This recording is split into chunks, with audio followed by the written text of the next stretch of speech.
Hi, this is Mato. Welcome to my online chess lecture. In this video I will show you a game between Akiba Rubinstein and Stefan Levitsky. This game was played in Breslau in 1912. Akiba Rubinstein had white pieces and he started with d4.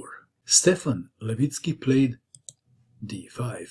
In the 1911, which was the previous year, Stefan Levitsky reached his peak. He became the Russian champion.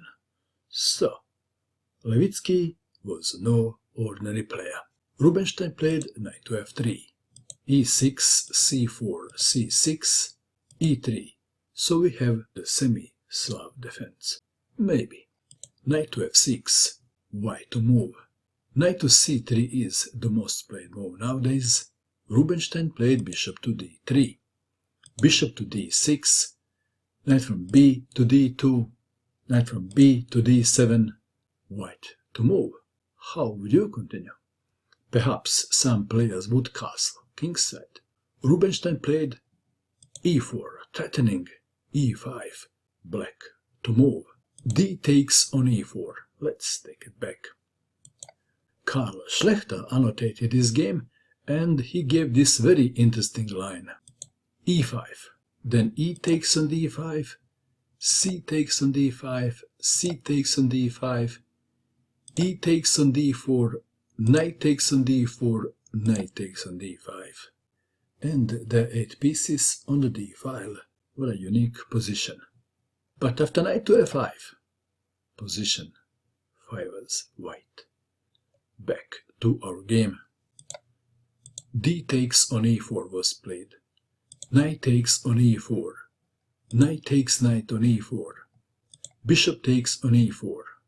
Black to move. e5. Rubinstein castled kingside. E takes on d4. Queen takes on d4, attacking the bishop and the pawn on g7. Queen to f6. Bishop to e3. Black to move. Knight to e5. Let's take it back. If queen takes on d4, bishop takes on d4. And after castling, rook from a to d1. And white is standing slightly better. Back to our game. Knight to e5 was played. Rook from a to d1. Bishop to c7. Let's take it back. If knight takes on f3 check, bishop takes knight, queen takes queen, rook takes on d4, and after bishop to c7, white is standing slightly better. Schlechter recommended rook from f to d1, but rook to e4 check is also a pretty good move. Back to our game. Bishop to c7 was played. White to move. How would you continue now? Rubinstein played queen to c5, preventing castling. b6, queen to b4, a5. Let's take it back. If c5, queen to a4 check, winning material. After bishop to d7, rook takes on d7, and after knight takes on d7, bishop takes rook. Back to our game. After b6, queen to b4, and then a5. White to move queen to a3 is also a good move. Rubinstein played queen to c3. Black to move. Bishop to f5 was played. Let's take it back. If castling, then bishop to d4. So we have bishop to f5, and then bishop to g5, attacking the queen. The position is quite complex, especially for the player with the black pieces, who didn't castle.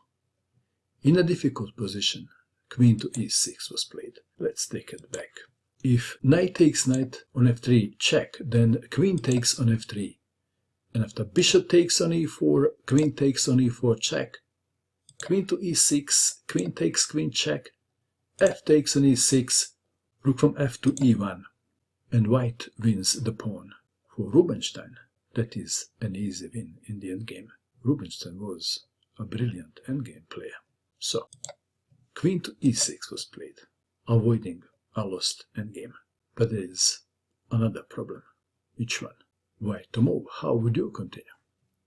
Rubinstein played knight to d4, forking the queen and the bishop on f5, queen to d6.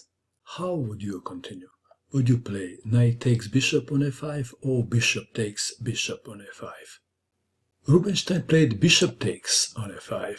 Let's take it back. What about knight takes on f5?